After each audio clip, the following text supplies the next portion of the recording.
Bismillahirrahmanirrahim. Alhamdulillah wassalatu wassalamu ala Rasulillah Muhammad ibn Abdullah wa ala alihi wa sahbihi wa man wala. La hawla wa la quwwata illa billah. Subhanaka la ilma lana illa ma 'allamtana innaka antal alimul hakim. Rabbi shrah li sadri wa yassir li amri wahlul 'uqdatam min lisani yafqahu qawli wa saddid lisani wahdi qalbi bijahid nabiyyi wa alihi wa sahbihi. Allahumma aghnina bil ilm wa zayyina bil hilm wa akrimna bit taqwa wa jammilna bil afiyah. Allahumma 'allimna ma yanfa'una wa anfa'na bima 'allamtana wa zidna ilman wa amalan wa fiqhan bi rahmatika wa judika ya arhamar rahimin. Ma'asyiral hadirin wal hadirat yang dirahmati Allah, alhamdulillah, puji dan syukur kita panjatkan kehadiran Allah atas limpahan nikmat yang Allah karuniakan kepada kita. Salawat dan salam semoga senantiasa tercurahkan kepada junjungan kita Nabi besar Muhammad sallallahu alaihi wasallam beserta keluarga, sahabat dan pengikut setia beliau sampai akhir zaman. Mudah-mudahan kita semua kelak akan mendapatkan syafaat dari Rasul sallallahu alaihi wasallam pada hari kiamat nanti. Amin ya rabbal alamin. Hadirin wal hadirat yang dirahmati oleh Allah, melanjutkan pembacaan kitab Risalah Mu'awanah karya Al-Imam Abdullah bin Alawi bin Muhammad Al-Haddad rahimahullah wa nafa'ana bihi wa bi'ulumihi fid daraini amin, sampai kita pada perkataan beliau masih membahas bab tentang keutamaan berzikir kepada Allah Subhanahu wa taala. Imam Haddad menyebutkan wa afdalul dzikri ma kana bil qalbi wal lisan. Paling afdalnya berzikir adalah zikir yang menggabungkan antara lisan dan hati. Ini paling afdalnya cara berzikir. Mulut membaca, hati memaknai apa yang dibaca. Ini paling afdalnya zikir. Jadi saat kita membaca subhanallah, lisan kita mengucapkan kalimat subhanallah, tapi hati kita memaknai kalimat subhanallah yang berarti pensucian Allah Subhanahu wa ta'ala dari segala hal-hal yang tidak pantas baginya. Nah, ini yang dimaksud dengan zikir dengan lisan dan hati secara bersamaan. Dan ini paling afdalnya cara berzikir. Ma'asyiral hadirin yang dirahmati oleh Allah. Kemudian yang kedua adalah zikir cuma dengan lisan. Mulut bayi yang berkomat kamit maca zikir tapi hati tidak hadir. Pikiran tidak fokus, tapi mulutnya itu berbacuan terus.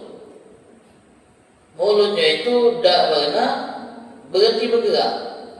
Ada yang dia baca, entah itu subhanallah, apa itu la ilaha illallah, mulutnya komat kamit, mulutnya berbacuan, tapi hatinya itu tidak fokus dengan apa yang dia baca.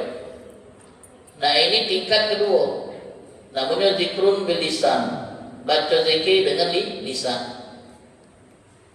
Termasuklah kata ulama, saat kita baca Quran, mulut kita bacaan, tapi mungkin pikiran hati kita kemana-mana. Ada yang baca Quran tapi pikirannya fokus, hatinya khusyuk.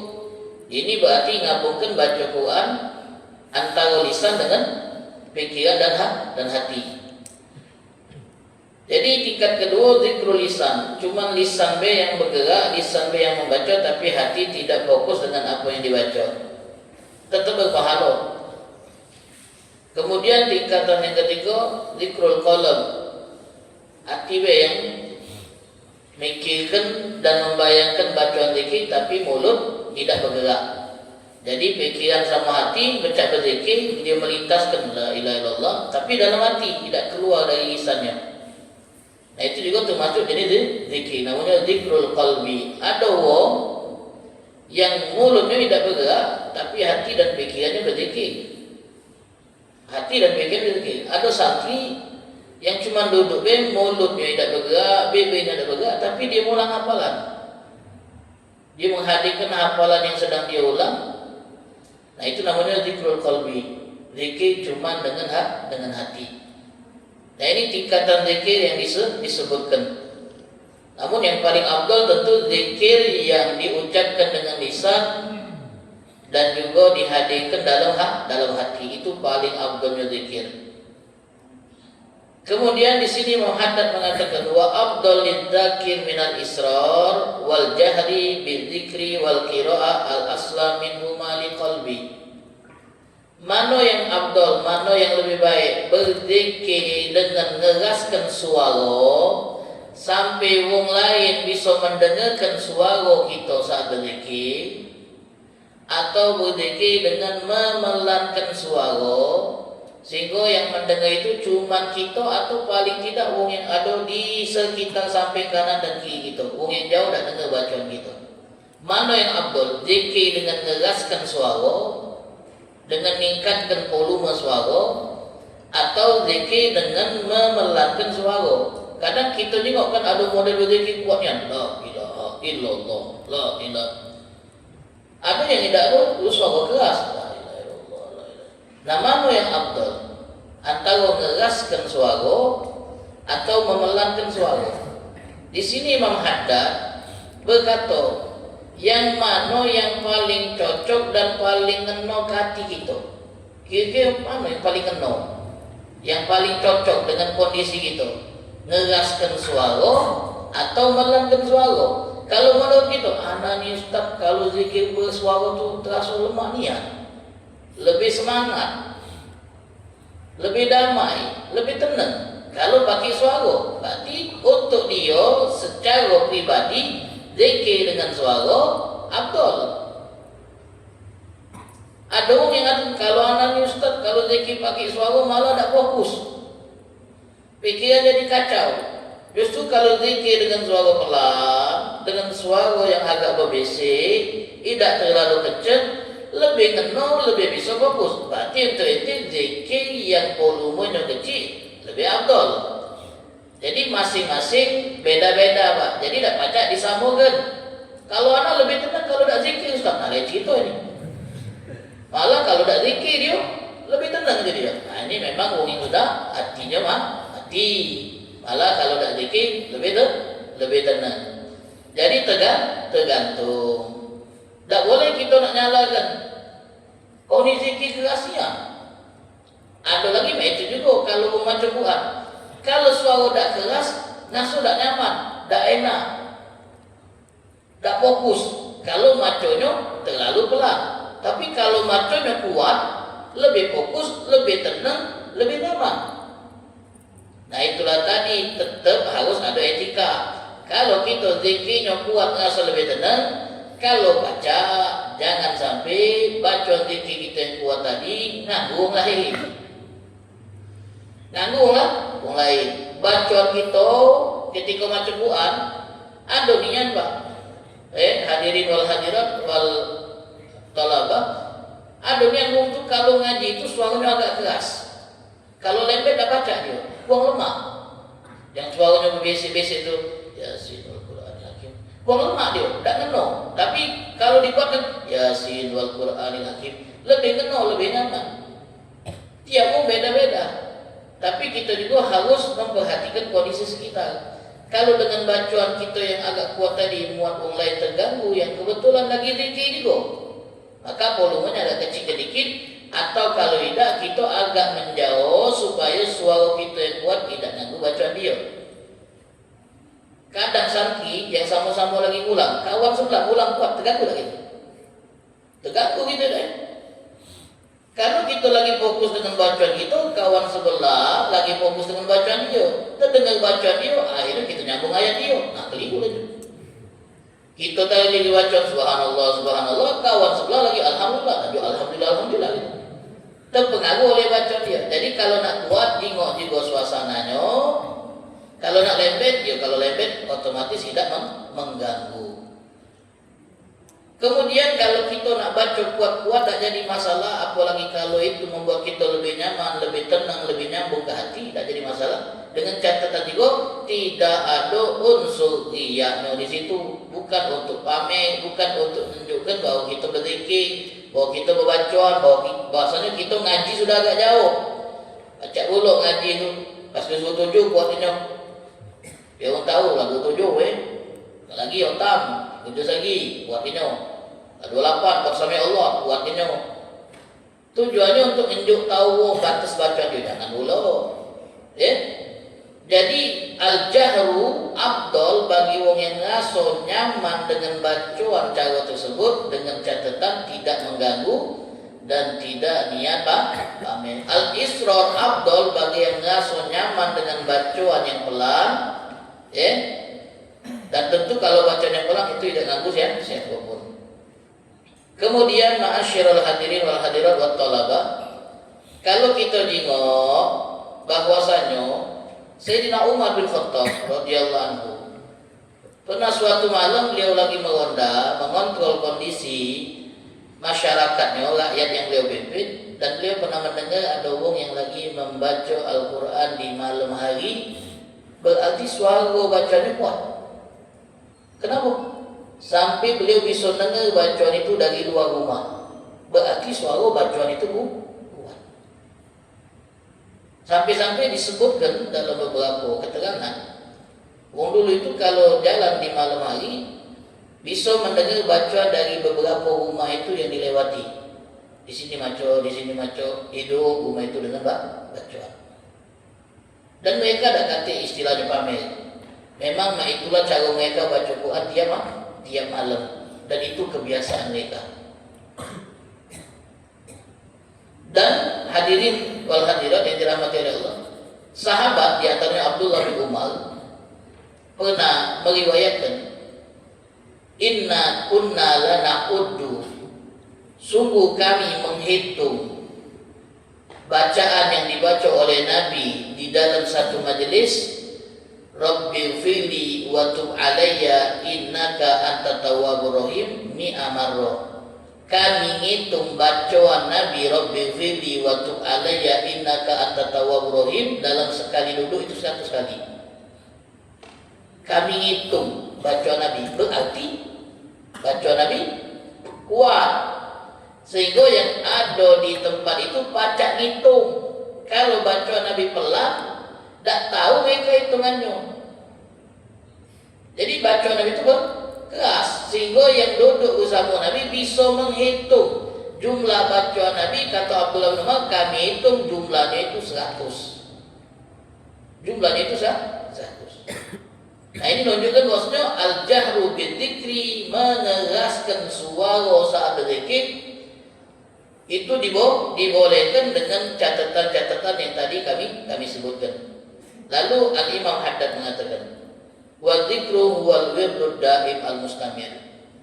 Zikir itu adalah wiritan, rutinitas yang dilakukan secara terus-menerus. Tiap hari kita ulang terus, Pak. Bacaan yang sama dengan jumlah yang kita tentukan, kita baca rutin tiap hari. Kemudian fajtahid alla yazalu lisanuka ratban minhu, kata Imam Haddad. Berusahalah agar lisanmu itu selalu basah dari membaca zikir dalam setiap keadaan, kecuali di waktu-waktu atau kondisi di mana kita tak bisa menggabungkan antara kegiatan yang kita lakukan dengan baca zikir, tak baca itu. Ada kondisi di mana kita tak baca sambil berzikir. Seperti kita lagi maco, lagi belajar, jangan berzikir. Lagi duduk di kelas, jangan berzikir, bukan waktunya. Ini lagi belajar, minta tasbih dia. itu kena marah ustaz itu. Sampai di sebagian pondok yang pernah kami dengar, diputuskan tasbih, bukan waktu rezeki, ini waktu belajar. Waktu belajar, sampai diputuskan. Kalau tidak tahu tempat, lagi belajar ya belajar, di luar belajar baru rezeki, terserah.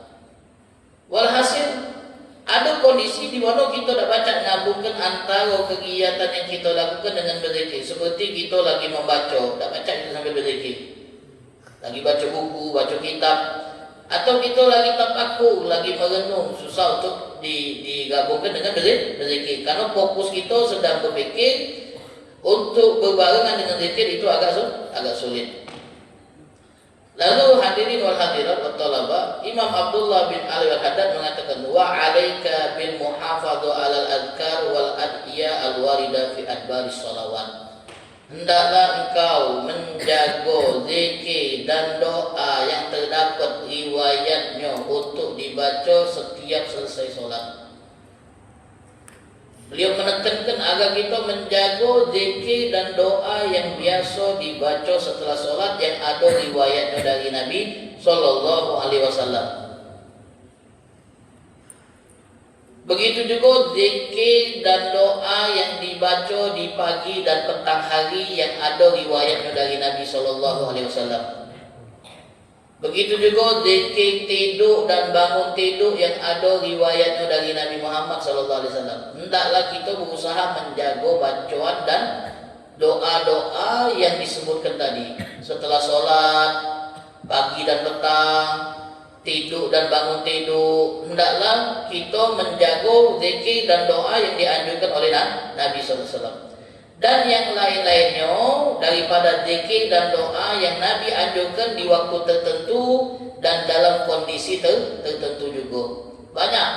Jadi kalau kita nak tahu apa bacanya saat berkendaraan, apa bacanya saat kita melakukan aktivitas tertentu, bisa kita rujuk di kitab Al-Adhkar karya Al-Imam Nawawi. Kumpulan zikir dan doa Nabi SAW dalam berbagai kondisi dan waktu-waktu tertentu. Banyaknya. Zikir dalam perjalanan, zikir saat musafir, zikir saat masuk rumah, saat keluar rumah. Itu banyak ditulis oleh Al-Imam Nawawi dalam kitab Al-Adhkar. Hendaklah kita bisa menjaga dan merutinkan bacaan dan doa-doa tersebut. Kemudian Imam Haddad mengatakan, tidaklah Rasulullah SAW mensunnahkan, menganjurkan kita, umatnya untuk berbacaan di pagi dan petang, saat masuk keluar rumah, saat tidur dan bangun tidur, dan di saat-saat tertentu, kecuali kalau Nabi pengen hal tersebut menjadi sebab kita mendapatkan kebaikan atau terhindar dari keburukan. Bacaan zikir yang Nabi anjurkan itu ada dua faedahnya: mendatangkan kebaikan, menjaga kita dari keburukan. Maka Nabi SAW anjurkan kita untuk membacanya supaya kita dapat kebaikan dan terlindung dari keburukan.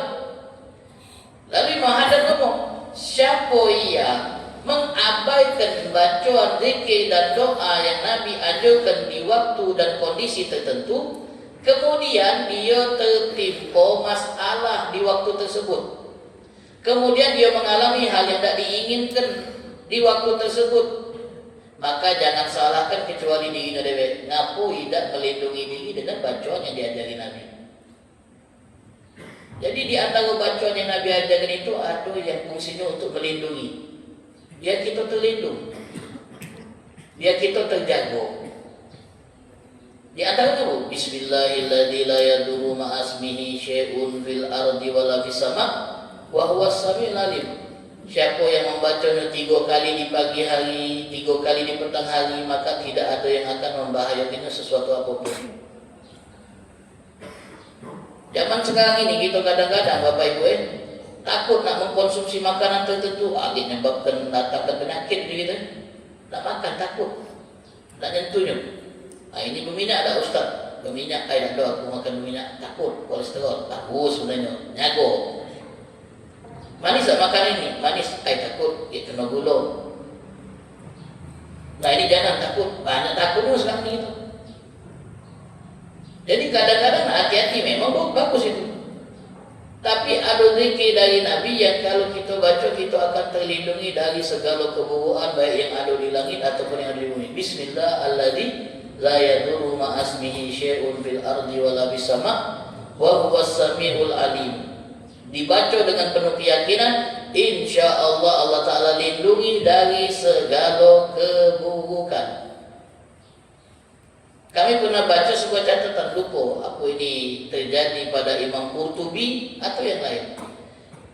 Jadi suatu malam beliau ini pernah lagi istirahat, tiba-tiba disengat oleh kalajengking.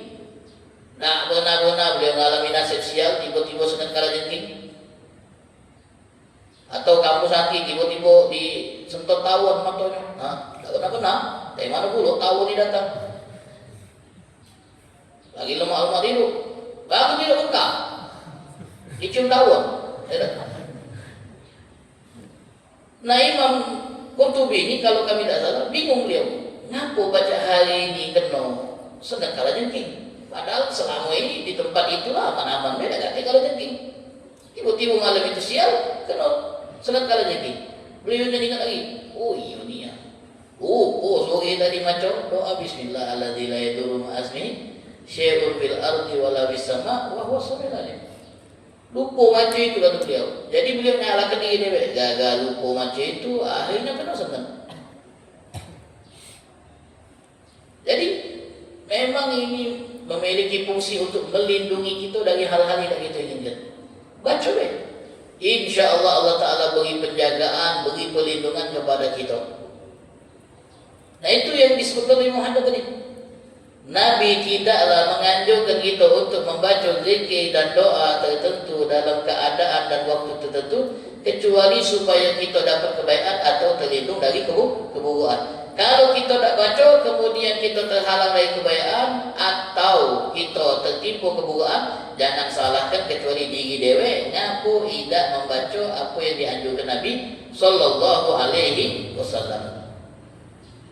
Nah, di sini beliau mengatakan siapa yang ingin mengamalkan zikir-zikir yang dibaca Nabi pada kondisi dan keadaan tertentu, maka hendaklah dia memutola'ah membaca kitab Adhkar yang ditulis oleh Al-Imam Nawawi. Wa min akadi, dan di antara yang paling dianjurkan untuk dibaca setelah selesai sholat, paling dianjurkan. Jadi paling tidak habis sholat jangan tak baca ini, Pak. Walaupun yang lain tak sempat kita baca karena kita sibuk, karena kita terkaca-kaca, karena kita ada gawe, ibu-ibu, jangan tidak dibaca zikir yang paling ditekankan untuk kita baca setelah habis sholat. Apa itu?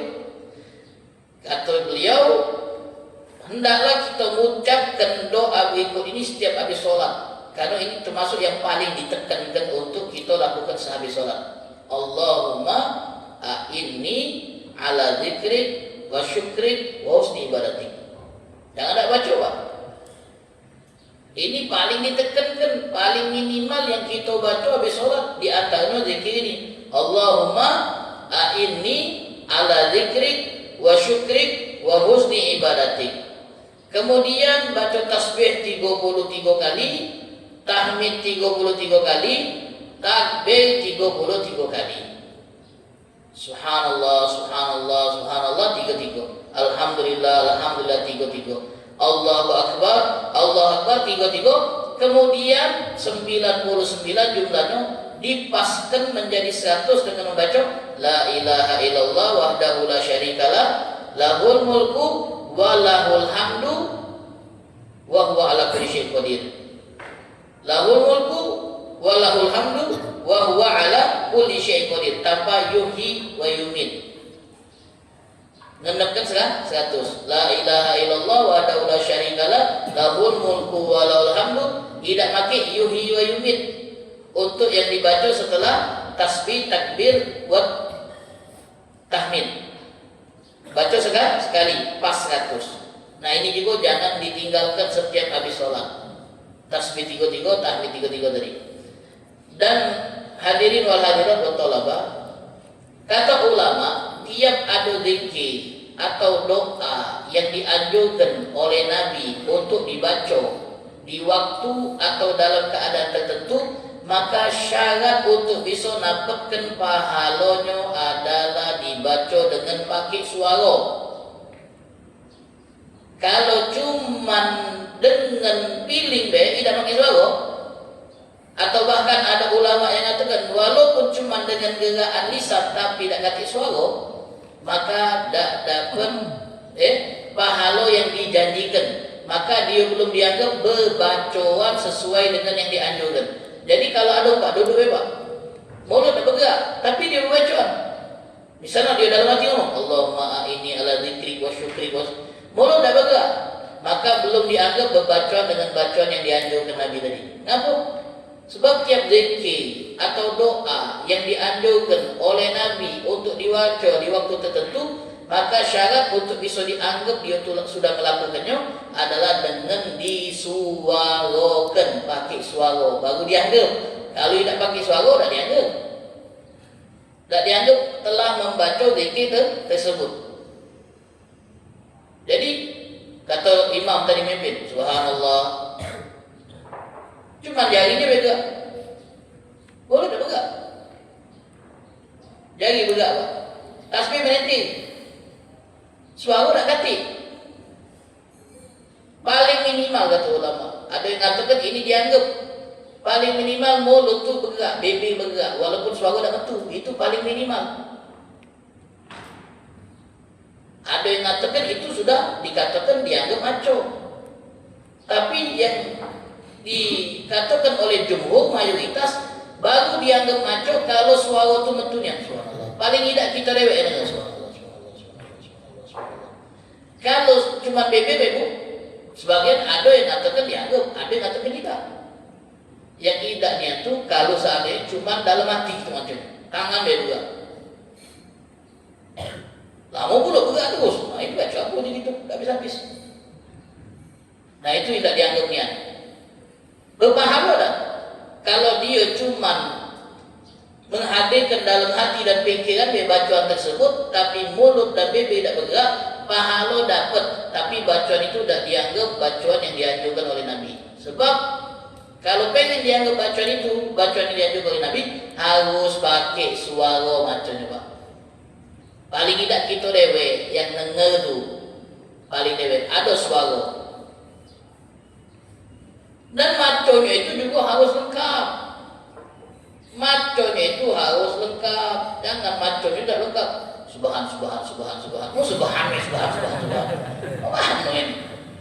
Aduh kadang cepatnya nih. Itu baca sama imam. Yang cepat jadi kita tiga-tiga nih. Jangan pusing dah dua ikut. Dan kalau kita bahas lagi dia subhan. Mengapa subhan ini gitu? Lengkapi subhanallah. Kalau cepat juga subhanallah. Masih lemah. Ada Allah ya subhanallah. Ini tidak ada subhan. Manusia. Walaupun suaranya besar, walaupun didengar oleh makmum, imam pula itu subhan. Tak boleh kalau apa subhan ini? Alhamdulillah. Ini alhamdulillah. Begitu. Benar tak mati itu? Benar? Oh, tak benar saya musola berarti ini. Coba mati di sebagian masjid ada kayak cepatnya. Alhamdulillah.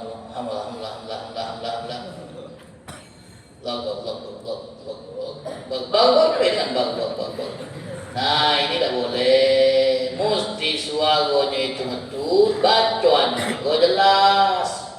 Baru boleh pahala niat. Santai-santai, nggak boleh ngebut-ngebut tuh subhanallah. Lemah jadi yang lain baca melodi juga, Alhamdulillah. Allahu Akbar. Jadi seperti itu. Atau bahkan yang pahala lagi macam la ilaha illallah nanggung. La ilaha kaki Tuhan berarti ateis. Saking ngebutnya itu la ilaha illallah betul kenian. Saking nak cepet tadi aku kalau macam tahlil Ustaz baca 2000 Ustaz dalam 5 menit. Cukup kau baca la ilaha illallah. Nak aja itu bukan zikir la ilaha illallah itu. La ilaha illallah. Arti Tuhan berarti. Illallah selain Allah baru kul. Nah, jadi seperti itu. Kemudian kata Imam Haddad, tadi paling tidak zikir yang paling ditekankan untuk kita baca setelah habis solat tadi apa? Allahumma a'inni ala dzikri wa syukri wa husni ibadati. Jangan ditinggalkan walaupun kita lagi terburu. Kemudian tasbih 3-3, tahmid 3-3, tahlil takbir 3-3. Dan kata Imam Haddad, jangan tinggalkan zikir yang sangat ditekankan yang berikutnya, yaitu la ilaha illallah wahdahu la syarika la lahul mulku wa lahul hamdu yuhyi wa yumiit wa huwa ala kulli syai'in qadir.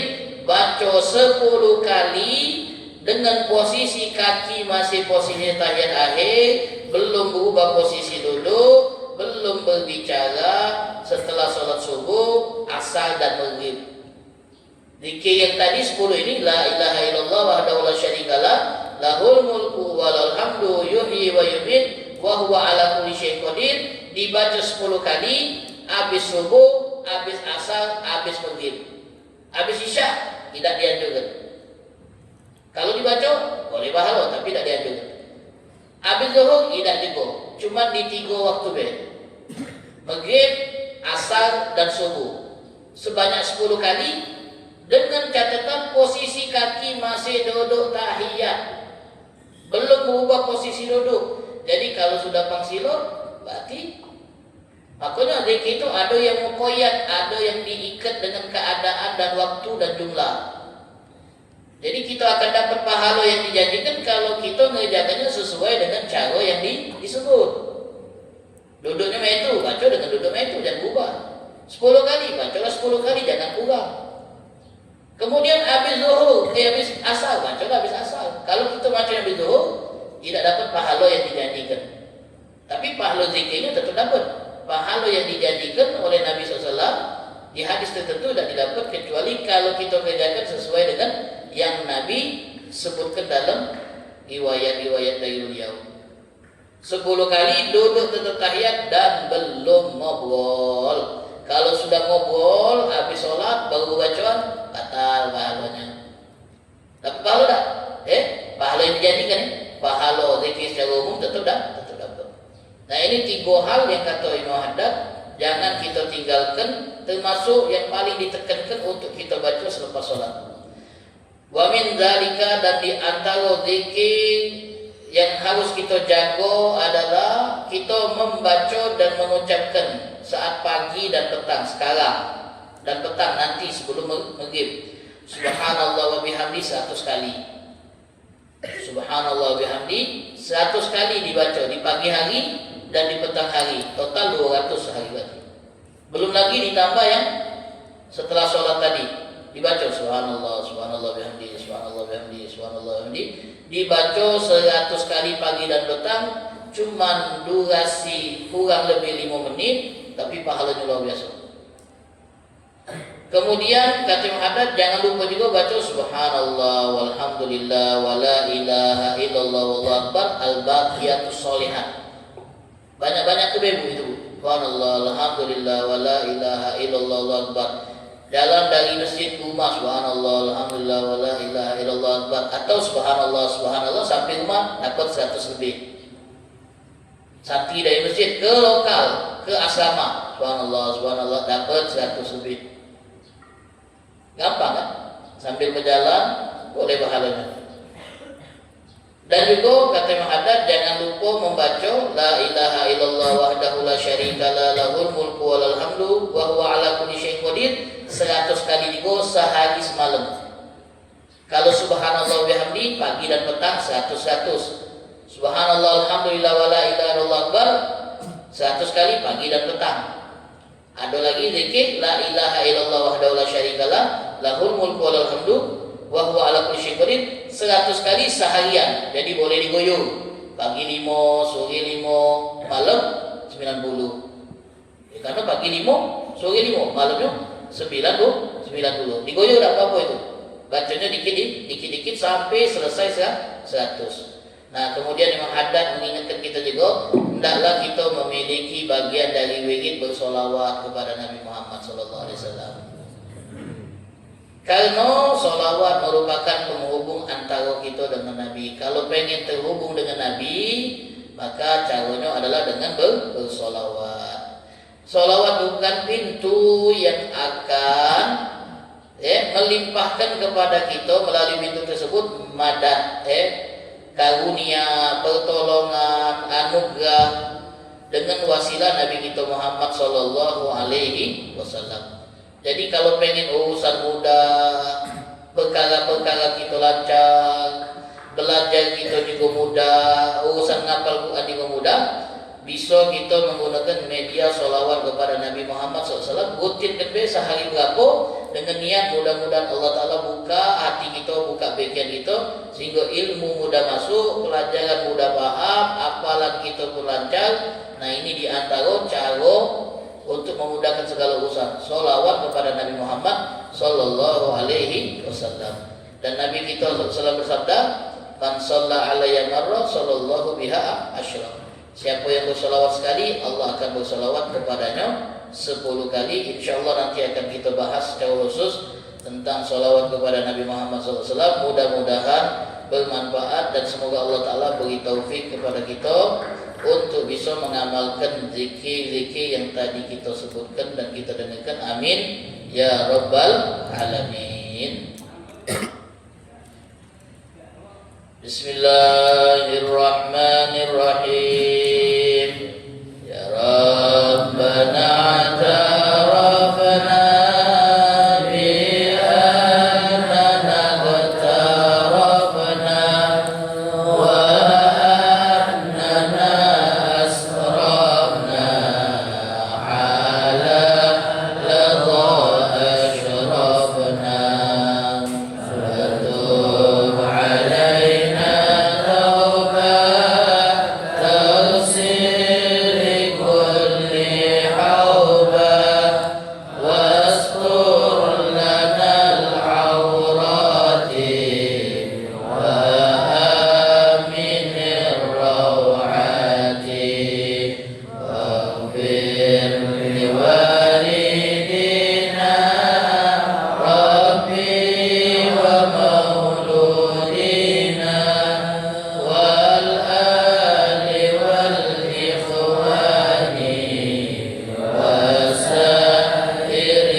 النبي الأمي وعلى آله وصحبه وسلم والحمد لله رب العالمين.